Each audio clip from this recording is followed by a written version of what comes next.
আসসালামু আলাইকুম আমার সকল প্রিয় আপু এবং ভাইয়ারা, আপনারা সবাই কেমন আছেন? আশা করছি কাছে এবং দূরে, দেশ এবং বিদেশে যে যেখানে বসে আমার আজকের ভিডিওটি দেখতেছেন, আল্লাহর রহমতে আপনারা সবাই অনেক ভালো আছেন। আর আমিও আল্লাহ তাআলার অশেষ রহমতে আলহামদুলিল্লাহ বেশ ভালো আছি। বরাবরের মতো চলে আসলাম নতুন আরো একটি ব্লগ ভিডিও নিয়ে। আমি হাসনা হেনা আপনাদের সাথে কিছু কথা বলার জন্য সরাসরি সামনে চলে এসেছি। আপনারা আমার ভিডিওটি দেখার শুরুতে প্লিজ একটা লাইক দিয়ে আমার ভিডিওটা কন্টিনিউ করে রাখবেন। আপনাদের একটা লাইক আমার ভিডিওটা বহু দূর পর্যন্ত নিয়ে পৌঁছে যাবে, আপনাদের মতো আর অন্যান্যরাও আমার ভিডিওটি দেখতে পারবেন। আর আরেকটা কথা আপনাদেরকে না বলে পারতেছি না, আমার ভিডিওটা না টেনে আপনারা ফুল ভিডিও দেখবেন। হয়তোবা আমার ভিডিওর কোনো একটা অংশ আপনাদের কাছে ভালো লেগে পারে, আর ভালো লাগা থেকে ভালোবাসা তৈরি হয়ে যায়। আমি জানি আমার অনেক আপুরা আমার ভিডিও দেখেন, আমার অনেক ভাইয়ারা দেখেন, তবে আপনারা ফুল ভিডিওটা দেখার চেষ্টা করবেন। আপনাদের সাথে কথা বলতেছি, কথার মধ্যে বেজে যাচ্ছে, যেহেতু সামনে কথা বলার অভ্যাস নাই, হঠাৎ হঠাৎ মাঝে মধ্যে কথা বললে এরকম ভুল ত্রুটি হয়েই আপনাদের কাছে, সেটাও আমি অনুরোধ করে নিচ্ছি। প্লিজ আমার কথাবার্তার মধ্যে কোনো ধরনের ভুল ত্রুটি হয়ে থাকলে আপনারা ক্ষমা সুন্দর দৃষ্টিতে দেখবেন। আর কি বলবো, আপনারা আমার সাথে থাকুন, দেখুন আজকের ভিডিওতে কি কি থাকছে, দেখতে থাকুন। ইনশাল্লাহ আপনাদের ভালো লেগেও যেতে পারে। আমার ভিডিওটা দেখুন, ওকে? এই যে দেখুন, আজকে আপনাদের ভাইয়া যেটা তেলাপিয়া মাছ নিয়ে এসেছে, আরও মাছ নিয়ে এসেছিল ইলিশের জাটকা, ওগুলো আমি ফ্রিজে রেখে দিয়েছি। মাছগুলো একবারে যেটা, আর দুপুর টাইম খাওয়ার সময় রান্না করা শেষ হয়েছে, এখন আমি নামাজ পড়বো, তাই মাছগুলো এখন আর কাটতেছি না, ফ্রি টাইমে পরে মাছগুলা কাটবো। আম্মা নামাজ পড়তেছেন, আমার শাশুড়ি বাসায় আছেন। তো এরকম যেটা মাছ হইলে বাজি খাইতে অনেক ভালো লাগে। আজকে রান্না করতেছি এই যে বড় একটা রুই মাছের মাথা আর কয়েক পিস মাছ দিয়েছি, আম্মার জন্য বোনা করে দিব। তো মাছের যে ফ্রাই প্যানে আমি মাছ ভাজিটা বসাইছি, ওই ফ্রাই প্যানে আমি আগে মাছ ভাজি করেছিলাম, তাই সেটাতেই আবার ওই তেলের মধ্যেই মাছটা আবার ভেজে নিচ্ছি। ভালো করে বা সুন্দর করে মাছটা ভেজে নিব, তারপরে বোনা করব। হয়তো বা আমি মাছ বা বোনার রেসিপিটা আজকে দেখাইতে পারবো না, আমার হাতে সময় খুব কম, আর খুব তাড়াহুড়া করতেছি। তাড়াহুড়ার মধ্যে রান্না বান্না, মোবাইল হাতে নিলে আম্মাও অনেক চিল্লাচিল্লি করে। তো রান্নাটা বসিয়ে দিয়ে এদিকে চলে আসলাম, ওইদিকে রান্না হোক। আমি আজকে মশারি, বিছানার চাদর অনেক কিছু ভিজিয়েছি। তো আমি আর কিভাবে মশারি আর বিছানার চাদর বড় বড় জিনিসগুলা ধুই, একের ভিতরে দুই। দেখেন আমার পাও কিন্তু পরিষ্কার হয়ে যাচ্ছে, যেহেতু শীত চলে গিয়েছে, হঠাৎ করে গরম পড়ে গিয়েছে, আর শীত চলে আসলে আমাদের সবারই হাত পাও সব কিছুই কিন্তু একটু যত্ন কম নেওয়া হয়। তো আমি আমার ছোট বাচ্চা নিয়ে পায়ের যত্নটা খুব একটা নিতেও পারতেছি না। আজকে যেহেতু আমি মশারি ধুইতেছি, বিছানার চাদর ধুইতেছি, এই বড় বড় কাপড়গুলো আমার ধুইতে অনেকটা কষ্ট হয়, তাই আমি যেভাবে কাপড়গুলো ধুইতেছি আপনাদেরকে সেটা দেখিয়ে দিলাম। আর আমার পাগুলোও কিন্তু অনেক পরিষ্কার হয়ে যাবে আজকের কাপড় ধোয়াতে। আমার এই টিপসটা আপনারা ফলো করলে আপনাদেরও দেখবেন অনেক উপকার হবে। আমার মতো যারা কাঁচা কাপড় ধুইতে পছন্দ করে না, তারা এভাবে হাত দিয়ে, না পারলে পাও দিয়ে ডলে ডলে দলে নেবেন। আমি পানি গরম দিয়ে সার্ফ এক্সেল দিয়ে ভিজিয়ে রেখে দিয়েছিলাম প্রায় আধা ঘন্টা আগে। এর মধ্যে আমি বাকি কাজ সেরে চলে আসছি ওয়াশরুমে। তো দেখেন কত সুন্দর করে আমি পাও দিয়ে ডলে ডলে পরিষ্কার করে নিচ্ছি, তাতে আমার পায়ের নিচের দিকটা অনেক পরিষ্কার হয়ে যাবে, আর আমার পুরো পাওটাই ক্লিন হয়ে যাবে। হাত দিয়ে ধুইলে অনেক কষ্ট হয়, তো পাও দিয়ে ধুইলে আমার কষ্টও কম হয়, আমার মনে হয় পরিষ্কারও বেশি হয়। আমার আজকের কাপড় ধোয়াটা কিরকম লাগতেছে আপনারা জানাবেন। আমি আপনার পাওটা দেখাচ্ছি এখন। দেখেন আমার পাওটা কি সুন্দর, একদম পরিষ্কার হয়ে গিয়েছে,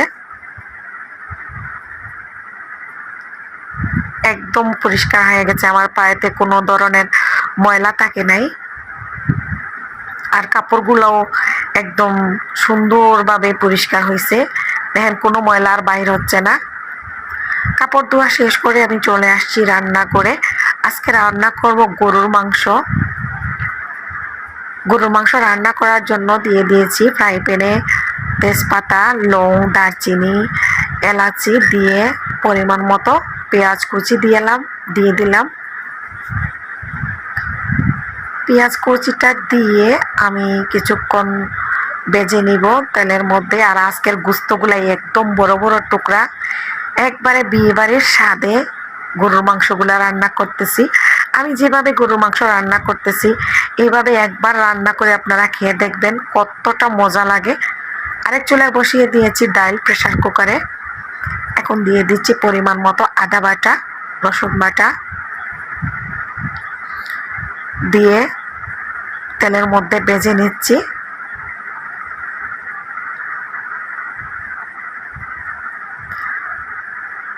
পেঁয়াজের কালারটা চেঞ্জ হয়ে আসছে। এখন আমি একটু পরিমাণ মতো পানি দিলাম। এই যে হলুদের গুঁড়া, মাংসের মশলা, জিরার গুঁড়া, মরিচের গুঁড়া, লবণ দিয়ে দিচ্ছি। দিয়ে এখন ভালো করে কষিয়ে নিব। আমি বারবার অনেকবার মাংস রান্না দেখিয়েছি, তো আজকের রান্নাটাও আপনারা দেখুন আমি যেভাবে রান্না করতেছি। দিয়ে দিয়েছি আমি একটা টমেটো কুচি করে। যাদের ঘরে টমেটো থাকে না, টমেটোর সস থাকলে সস দিলেও হবে। এখন মশলা কষানোর পালা। ভালোভাবে মশলাটা কষাতে হবে। তেল উপরে চলে আসছে। এখন আমি মাংসগুলা দিয়ে দিচ্ছি, একদম বড় বড় টুকরা মাংসের। বাজার থেকে যেভাবে কেটে নিয়ে আসছে ওইভাবেই, আমি একটুকুও কাটি নাই, শুধু পরিষ্কার করে ধুয়ে নিয়েছি।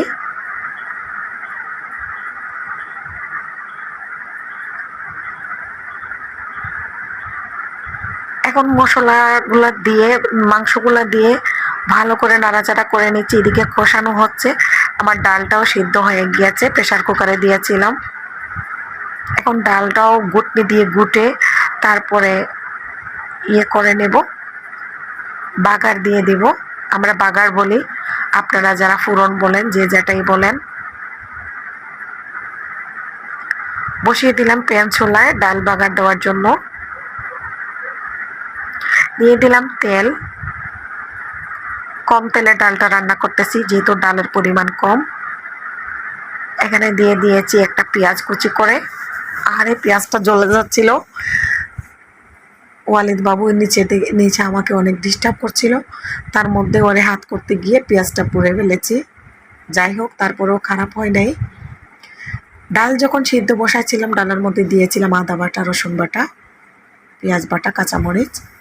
এর মধ্যে ওই চুলায় মাংসগুলো একটু নাড়াচাড়া করে দিচ্ছি কিছুক্ষণ পর পর। এভাবেই ৪৫ মিনিট থেকে ১ ঘন্টা আমি গরুর মাংসটা রান্না করব কম আছে, মিডিয়াম আছে। একবারে কমও আঁচ না, আবার বেশিও না। মাংসের চুলার নিচের আগুনের আঁচটা, মাংস থেকে প্রচুর পরিমাণের পানি বের হয়। এই যে পানি বের হচ্ছে, কোনো পানি অ্যাড করি নাই। এই পানিতেই আমার কম আঁচে সব মাংসগুলা সুন্দর কষানো হয়ে যাবে। মাশাআল্লাহ, এত মজা হয়েছিল আপনারা বিশ্বাস করবেন না। খুবই মজাদার এবং ইয়াম্মি হয়েছিল আমার আজকের গরু মাংসের রান্নাটা।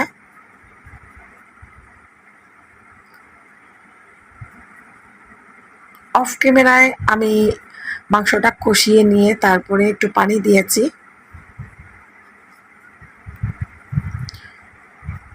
এতক্ষণ অনেক কথা বলে ফেললাম, আজকে যে কথাটা এখনো বলি নাই সেটা বলে ফেলি। আপনারা যারা আমার ভিডিওটি দেখেছেন প্লিজ একটা লাইক দিয়ে আমার ভিডিওটা কন্টিনিউ রাখবেন। আর নতুন নতুন যে আপু এবং ভাইয়ারা আমার ভিডিও দেখেছেন আপনারা আমার চ্যানেলটি সাবস্ক্রাইব করে পাশে থাকা বেল আইকনে ক্লিক করে দিবেন, তাহলে আমি ভিডিও ছাড়ার সাথে সাথে আপনাদের কাছে নোটিফিকেশন চলে যাবে, আপনারা আমার ভিডিওটি দেখতে পারবেন। দেখেন আমার মাংসের কালার কি সুন্দর হয়েছে, অনেক মজা হয়েছিল মাশাআল্লাহ, আলহামদুলিল্লাহ। একেবারে বিয়ে বাড়ির মাংস রান্নার স্বাদের মতো হয়েছিল।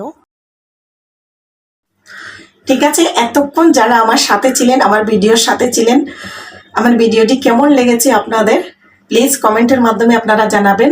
আর আরেকটি কথা, যা আপু এবং ভাইয়ারা নতুন নতুন আমার আজকের ভিডিওটি দেখতেছেন, যদি আমার ভিডিও দেখে ভালো লেগে থাকে তাহলে আপনারা আমার চ্যানেলটি সাবস্ক্রাইব করে পাশে থাকা বেল আইকনে ক্লিক করে দিবেন। তাহলে আমি ভিডিও ছাড়ার সাথে সাথে আপনাদের কাছে নোটিফিকেশন চলে যাবে, আপনারা আমার ভিডিওটি দেখতে পারবেন। আর কমেন্টের মাধ্যমে জানাবেন আমার ভিডিওগুলো কেমন লেগেছে। এই পর্যন্ত এতক্ষণ যারা আমার সাথে ছিলেন, আমার ভিডিওর সাথে ছিলেন, সবাইকে অসংখ্য ধন্যবাদ এবং আমার মন থেকে অনেক দোয়ার ভালোবাসা। আমি আবারও বলে নিচ্ছি, আমার ভিডিওর মাধ্যমে যদি কোনো ধরনের ভুল ত্রুটি হয়ে থাকে, আমার কোনো কথাবার্তার মাধ্যমে, আমার ভিডিওর কোনো অংশতে যদি কোনো ধরনের আপনাদের খারাপ লেগে যায়, কমেন্টের মাধ্যমে জানাবেন, আমি আমার ভুল ত্রুটিগুলো সংশোধন করার চেষ্টা করব। ঠিক আছে, সবাই ভালো থাকুন। এখানে আমি বিদায় নিয়ে নিচ্ছি। আল্লাহ হাফেজ, আসসালামু আলাইকুম।